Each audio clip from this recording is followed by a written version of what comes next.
Good morning or good afternoon. I think it's morning pretty much in most of our places here in the US. Still, I'm Jen Wilson and welcome to Leadership Lunch Chat. I'm here with my very good friend, Amy Vetter. Hi, Amy. Hello. How are you? Good. How are you doing? I'm How hanging. you doing? How are you doing? It sounded very mob or something. Anyway, we're here at Leadership Lunch Chat exploring the leadership issues facing the profession and facing us in our businesses. We're both entrepreneurs and facing others in our lives. And so that's the stuff that we like to process together. And Amy and I just had this incredible, wonderful privilege of being in Puglia, Italy together for the Expensicon conference. And we were invited there to participate in some exciting announcements and just to get to bond and with their community, their tight community of users and consultants that implement the solution and thought leaders or influencers like us and huge group of their team members. And we had this wonderful opportunity to spend 3 or 4 days together in the beautiful Italian countryside, really digging in and getting to know that community and learning more about where they're headed. So we're going to talk a little bit about that, I think, today. And we're also going to talk about the Engage conference coming up, where I get to see Amy again. I hope we sneak off to the pool or something. But You're not supposed to tell anyone. yeah, I've just wrecked the sneak part. Well, I mean, and part of this is, conferences are intended to be, work, but they're also intended to be fun. They better be fun because they really take a lot of effort. You spend a lot of hours there. And so anyway, we're going to go to the Engage conference this week and we might touch on that. So Amy, I'm going to let you take it wherever you want to go. Sure. And I'll follow you. Yeah. Well, so for those of you that aren't completely aware of who Expensify is, they are a technology company that does expense report management and much, much more. They've got a huge roadmap of things that they are doing, including ways to create culture and community right through their app that they're working on currently. But one of the things that has always been very unique with them are these experiences that they do in their company.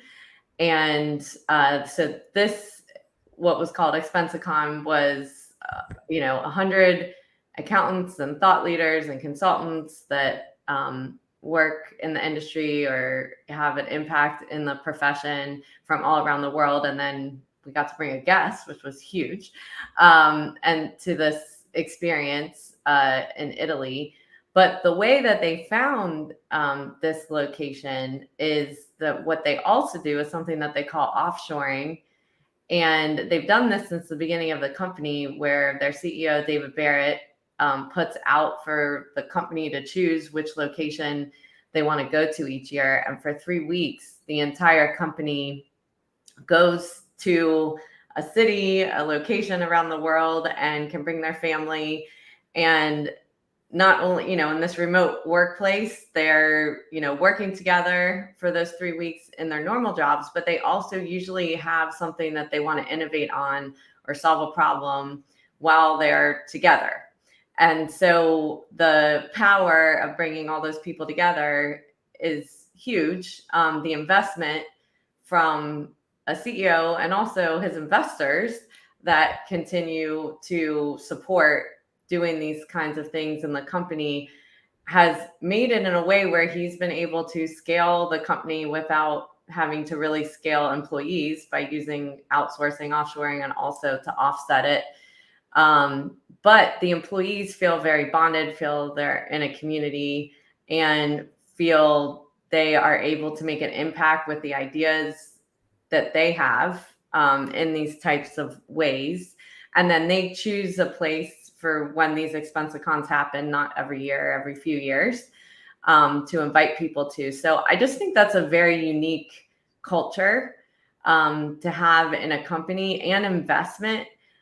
But when we talk about investment, you can keep investing in hiring people, or you can invest in how you create experiences. And, this is obviously extreme, but sometimes you need an extreme example to think about how you could do it in small ways in your own company and on your budget and things like that, where you create experiences together where people feel like they're all a part of the process. They're bonding. They don't just feel like staff, they feel like friends together, and build that community that's so important within a company. I love it. And it was really evident how, how tight they are. They're not a small company, and so, but they knew each other, and they clearly had bonded before this experience and knew each other well. And I was super impressed by how bright and really strategic and curious the Expensify employees that I interacted with were about the work that we do, Amy, and about the client accounting community, about the accounting profession, about technology. I mean, there just was a super wide range of curious interests and strategic thoughts and insights. And every single person that I hung out with, whether it was running with an Expensify employee or meeting with them on a one-on-one or whatever it might be, I just was so impressed by the caliber of the people that I encountered. And part of how you build this winning team in our work in a competitive environment, technology and accounting, certainly talent competitive for the best and brightest, is this sort of differentiation and the experiences that these people have.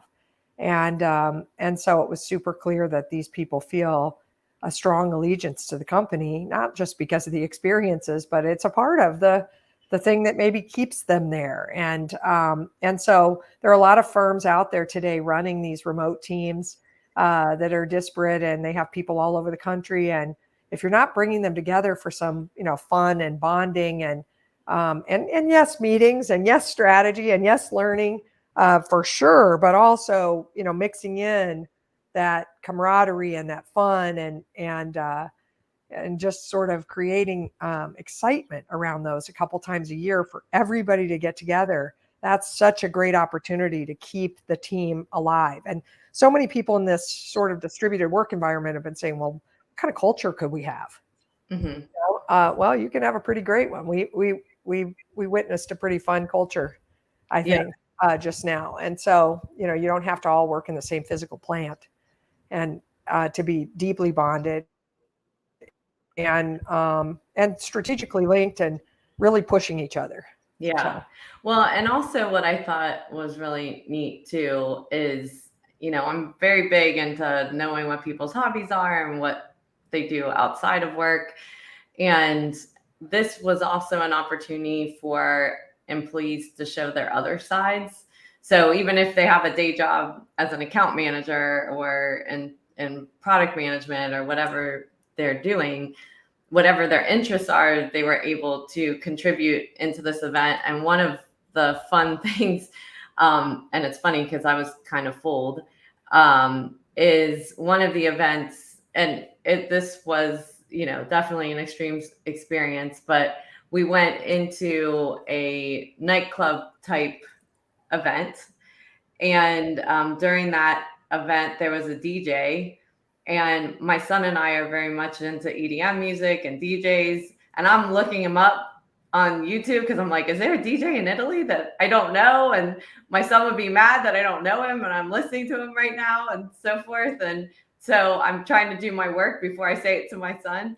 And then we come to find out it was an employee of Expensify, that he wanted the opportunity to DJ. They were looking for a DJ, and he said, I can do it, like this is something that I do on the side. And I thought that was so cool that they actually elevated someone's interests and hobbies outside of work and let them have that incredible experience, because it was, to be able to do that. And I think that's important in a workplace as well, is to find what people love outside of their day job, and how can you bring it into the things that you do or ideas that you have to bring people together for fun or just in the work environment and innovation, whatever it is, so that you're bringing out all sides of people, not just what you see in their job. I love that too, completely. So, they also had a number of announcements, and we're able to kind of dig deep into user experience and ask questions of the participants and really get good feedback. And it seemed like it was productive from a strategic perspective, in addition to this wonderful sort of cultural lift for their team and their maybe some of their closest community. So that was super cool. It was fun to watch. Yeah. So that was one kind of conference. And now we're going to go to another kind of conference. And we're going to go to AICPA Engage this week. And one of my favorites of the year, certainly a highlight. It's a little bit, of like everybody I've ever met in the profession, it feels like sometimes. And I know that's not true because some of you might not be going. But so many people that we know go, and it's a week-long experience. I'm going in on Sunday. I know people are staying through Thursday. I'm not. I have to leave for some other commitments on Wednesday morning. But such good content, so many sessions that it's going to be hard to pick. I always struggle which ones to go to at each time session. Really good keynotes, and super fun networking too coming up. So what are your thoughts on Engage? Yeah, so I've been part of the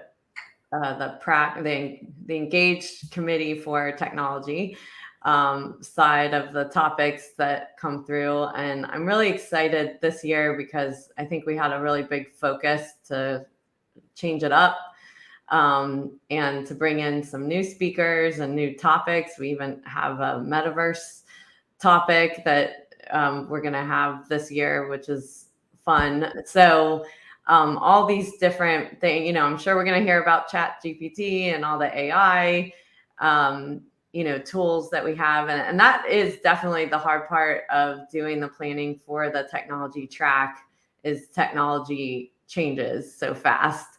And, this has popped up through the year, but wasn't necessarily there during our planning process. And then we have to be agile and figure out how to get it into the conference even once we have it set, so that, yeah, it's very exciting to see it come together because it is a huge lift, especially for those on the committee that are trying to find new faces and speakers. And I'm bringing some panels together of people that haven't necessarily been speaking at that conference before, which is awesome. And there's so many qualified, educated people of all size firms there. So it is a great way to really get exposed. And I'd also say, we always talk about the sessions, but, every year from a technology perspective, we talk about doing certain things, but conferences are a way to really spend time in the exhibit hall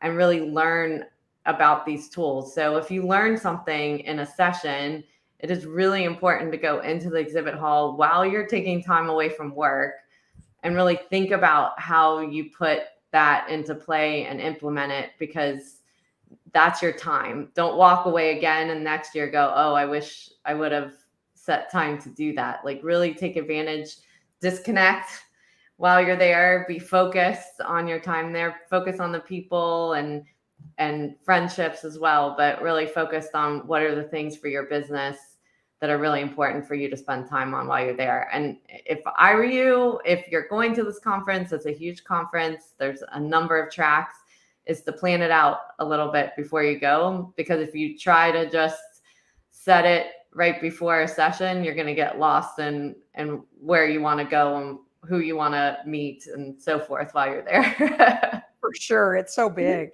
anymore. But I was going to say the same thing, that, we all sort of skid into this conference attendance from whatever we were busy with this week. And as much as we can plan ahead, the better. And not just like which sessions and when will I be in the exhibit hall.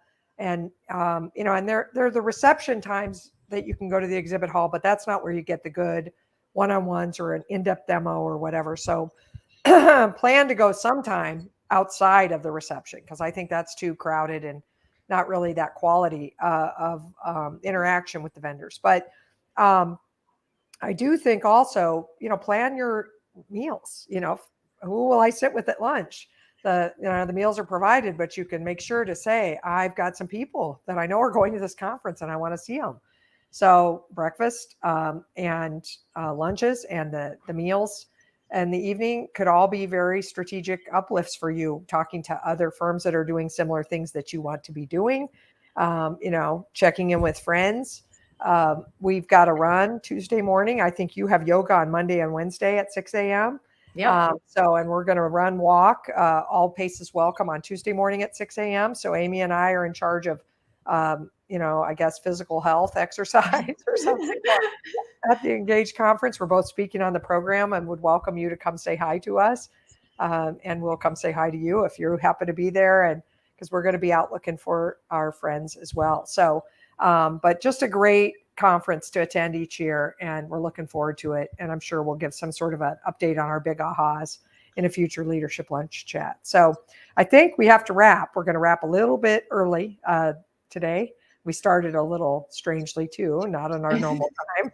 So hopefully this is of benefit to you all, and you'll think about those, in-person interactions and gathering groups together and really maximizing that time of bonding and learning. And I appreciate you very much, Amy. I was so happy to see you and spend time with you, and I'll look forward to seeing you next week too. Me too. Thanks, everybody. Take care.